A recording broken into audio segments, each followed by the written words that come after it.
142 locations in 92 countries, representing 3.6 million German businesses across the globe, the German Chamber Network has facilitated business opportunities in many countries, including Sri Lanka. And joining us this evening is the chief of its delegation to Sri Lanka, Mr. Andreas Hagen-Rother. A very good evening, Mr. Hagen-Rother, and thank you very much for joining us today. Good evening. Mr. Hagen-Rother, over the years, Germany has played a significant role in Sri Lanka's economic and business development. Could you elaborate more about the relationship, the bilateral relationship between Germany and Sri Lanka, and the role the Chamber plays in facilitating business opportunities? Yeah, during the last years, the bilateral trade volume has been continuously around 1.2 billion euros. There's a strongly positive trade balance in favor of Sri Lanka. So Sri Lankan exports to Germany have grown in 2019 to 753 billion euros, according to the Federal Office of Statistics. According to the Sri Lankan statistics, Germany is the third most important trading partner or export destination for Sri Lankan products. And we saw during the last year two-digit growth rates of Sri Lankan exports to Germany. The German exports have been consistently about 350 million euros to Sri Lanka. We also expect that a certain growth rate would be established once we will be set back to normal. Of course, COVID-19 has affected the bilateral trade relations a lot. For example, German exports to Sri Lanka in the month of May declined by 56%, and Sri Lankan exports to Germany in the month of May 2020 by 41%. In total, if we see it on an accumulated basis, we have a decline of German exports to Sri Lanka from January to May of about 18.6%, and from Sri Lankan exports to Germany of 11%. Any new investments or projects in the pipeline, Mr. Hagen-Rother? We have certain requests of investments, not many. These are very particular investments in the field of healthcare and energy. The investments are related to the geographic position that Sri Lanka has, and also due to free trade agreements to South Asian countries that Sri Lanka has, and therefore there's a particular interest of certain companies to use Sri Lanka more as a hub. Very recently, an agreement was signed on the certification of craftsman entrepreneurship training. What are the main areas the delegation is focused on? Yeah, the major objective of this agreement is to promote entrepreneurship with local craftsmen. The project is a project that has been co-financed by the German Bank of Development, DEG, and by a German private company called Wirth, which is the world market leader when it comes to fasteners. We are working with craftsmen to train them on their developing their capacities for entrepreneurship to serve the market in a better qualitative way. And we equally have components of technical training in this project. In the end, there will be a certification by the German Chamber of Commerce on a standard that we have agreed with the partners of the project. Following the outbreak of COVID-19 and the havoc it wreaked on several economies, what is your evaluation on the outlook for Sri Lanka's economy in the medium term and long term? I think it's a very difficult question now, because of course it depends how COVID-19 will impact other economies worldwide, because that also will have an impact on bilateral trade with Sri Lanka. It will have an impact on foreign direct investments, and it depends also how the regulatory frame will be set up after the crisis of COVID-19. the question if there will be eventually a second wave, what we experience currently in several other countries around the world, will play a determined role. The question if there will be a vaccination very soon will also play a very important role. We hope that the situation will continue as positive as it is currently in Sri Lanka. I think the figures are very positive in comparison to other regions, to other countries in the region, but also on an international level, seeing what has happened in Europe, South America, or the US. And we are confident that in the future things will go back to normal, but the impact will be definitely there, and the impact will be there, I think, for a couple of years. It is now very early to say how the macroeconomic impact will be for distinguished countries. Germany was the fourth major source of tourists, both in 2018 and 2019, representing a chunk of approximately 7%. Mr. Helgenrode, with the outbreak of COVID-19, do you think this will change? Of course, this has changed already, and if we consider nights spent here in Sri Lanka, German tourists were even number 3 with about 2.2 million nights spent in Sri Lanka. And I think German tourists have been for decades a very reliable source for tourism-related income. We think there is a huge potential of Sri Lanka for the future once COVID-19 situation will be fully under control and tourists will be able to travel. But in the time between, I think it is very important to maintain the visibility of Sri Lanka and to go forward also for 2021 with promotion campaigns. I think that is very important because we see once markets are opening up, there is a high competition. For now, I think the tendency is very clear that tourists from Europe like to stay or prefer to stay in Europe or to go to neighboring countries such as Turkey, Egypt, or Morocco.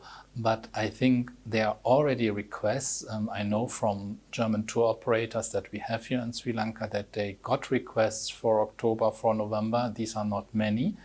And we have here at our office a tourism committee, which consists also of some of the world's largest tour operators that we have that are also continuously trying to promote and to maintain the visibility of Sri Lanka as a tourism situation. We know it is a very difficult time for hotels and DMCs and all industries that are related to tourism, because there is simply almost no income apart from the domestic tourism that we currently have, and we still also don't know when the airport in Colombo will be opened again. Speaking of COVID-19 and the tourism industry, do you think Sri Lanka's tourism sector is equipped to survive post-COVID-19 and the new normal? Certifications of hotels have been announced, and I think also the company that should certify according to the COVID-19 health standard has been identified. And the monitoring by the Ministry of Health, I think, has been also very active. Every operating hotel, as far as I know, has been certified by public health inspectors. The question is how long the hotels can survive. I'm sure the big chains that we have here, international chains, but also local chains, they have some resources. But for the smaller hotels that are also a very important backbone for the country that employ so many people here in Sri Lanka, I think for them it is a very difficult time. I would say Sri Lanka is prepared for the time after COVID-19 because also the inflow of tourists will be quite limited for the upcoming months. And then I think step by step, I think measures have to be installed to maintain the competitiveness of these hotels. And we have to see Sri Lanka also in the wider regional context. We have to see how destinations in Southeast Asia will react. Also there we didn't get much information for now. We know that Vietnam has opened up, but also now has certain difficulties. We are waiting to see what will happen with Thailand and Indonesia, Bali.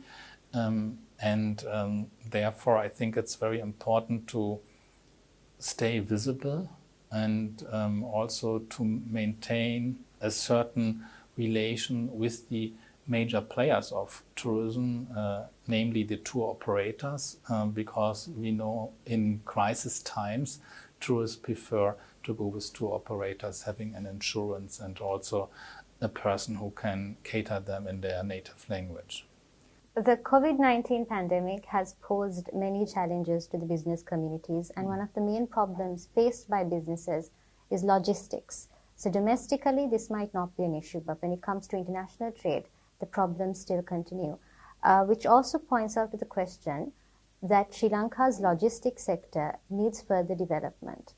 Mr. Helgenrodde, you have reiterated the importance of a more optimized regulatory framework for the sector.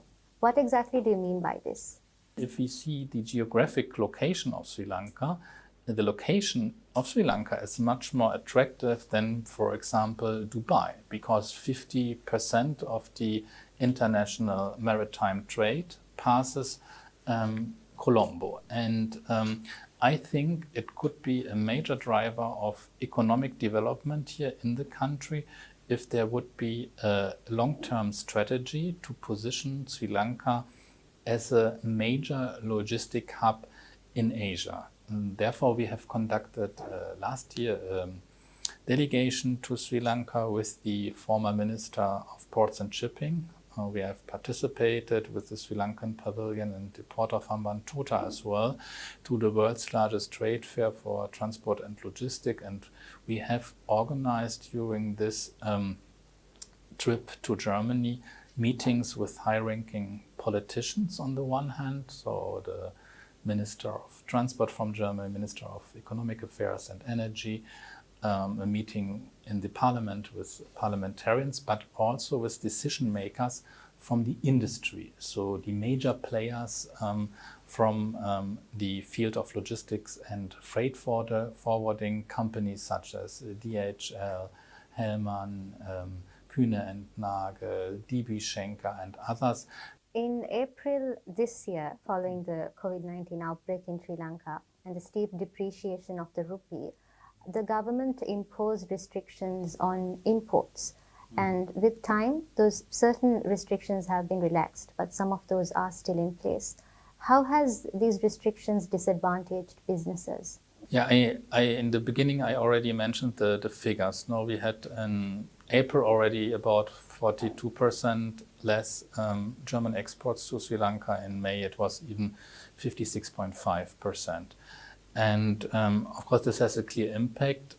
We also understand the difficult situation Sri Lanka is currently in when it comes to foreign currency, that there is a shortage, a significant shortage of foreign currency in the country here. But on the other hand, we also have to think about the commitments and our principles, no? Because of course we as a official chamber organization within also the framework of the EU trade policy, we are committed to free, open and fair trade. And that is something that is very important for us.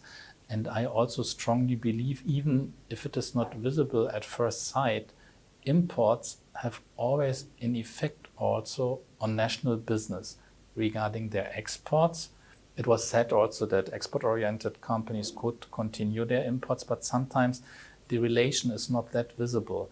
And also imports have an effect also on national employment, because a lot of these companies that are importing and distributing even consumer goods, they employ many people. And therefore also consumption and growth plays a role here. And we hope that these measures are temporary measures. As you rightly mentioned also, some of the HS codes that have been defined are until further notice. So we hope that this will be a temporary measure. We understand the difficult situation Sri Lanka is in when it comes to its foreign currency reserves, but nevertheless, I think it would be really good to have a clear signal on that. The other point that is also very important for us is to be in a visible full commitment with international trade practices, such as the UCP 600 rules when it comes to letters of credits. And of course, these measures, and I think this has been corrected also in the past several times, should not have an retroactive effect on LCs that have been opened before the import ban, because more important, I think, than the content of certain measures is the question of reliability and predictability for foreign partners, and I think also for national companies. I think companies can live also sometimes with regulations that have a content-wise negative impact for them.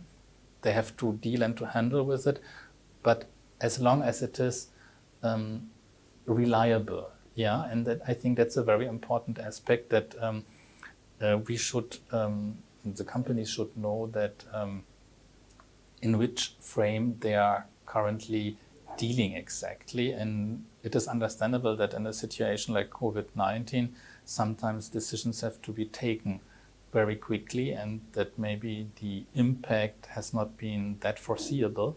But it is an important point for us also here, representing also German businesses through our institution. Germany conducts some of the world's most prestigious leading trade shows and exhibitions. And those trade shows have also been a platform for many Sri Lankan products and services to promote those products and services to the global market. But with the pandemic and with these trade shows being cancelled, what other platforms can be used as alternatives for Sri Lankans to promote their products and services? The trade shows in Germany will start again from 1st of September. There have been a couple of trade shows that have been cancelled now until September. And consumer trade shows that have a B2C component, like the games show in Cologne with 500,000 visitors, these kind of shows have been cancelled. But other shows are taking place. And as you said, I think it is very important to be visible and to do a very active branding so that Made in Sri Lanka would be associated to a certain quality standard. We are encouraging all the partners, especially in the food industry, to define products. There was an initiative from UNIDO for cinnamon, so establishing a geographic indication, Ceylon cinnamon. You have maybe heard of that, and that is currently in the process of registration with the authorities in the European Union. And I think it would be also interesting to think about a registration on the World International Property Organization. And we have that for Ceylon tea. That was very successful. Also, Sri Lanka is a big exporter of tea, but we can also imagine other products. Currently, Sri Lanka is one of the world's largest, or maybe the world's largest producer of solid tires. We have a lot of Sri Lankan companies with their own brand, but we have also international brand as the German brand Continental, maybe Continental Tires company employing about 240,000 people around the world. And we are also very confident that they would enlarge their footprint here in the country. But of course, the conditions should be also in the right direction. And other rubber-related products, such as rubber gloves for the medical use. I think Sri Lanka has about 5% world market share for rubber gloves for the medical sector, and it is number 5 also when it comes to worldwide exports. We have seen that apparel companies have switched their portfolio to PPE. So our suggestion also was to go through more certification, also sustainability related certifications to promote Sri Lankan PPE as a unique selling point. Yeah, so we know that other countries have currently difficulties when it comes especially to these sustainability NAP related certifications, and we will conduct a delegation. Hopefully we will be able to do that in the month of December to OSHA in Singapore, which is organized by Messe Düsseldorf from Germany. Messe Düsseldorf is always organizing the world's largest show for occupational safety and PPE. And we are in contact with some of the Sri Lankan exporters, and we have suggested this also to the EDB to use this moment of time to have these exports that have been done by large Sri Lankan apparel companies not only as a one-time effect, but also to build a brand. PPE made in Sri Lanka should stand for highest quality standards. And I think that would be a good opportunity to have even more smaller and medium-sized enterprises to be able then to increase their exports to the world. When it comes to attracting foreign investments to Sri Lanka, what are the main loopholes that are prevalent within the system right now? Reliability or the predictability of the frame. And as I also said, we have understanding that in a situation like COVID-19, decisions are taken sometimes very quickly because they have to be taken like that. It is worldwide.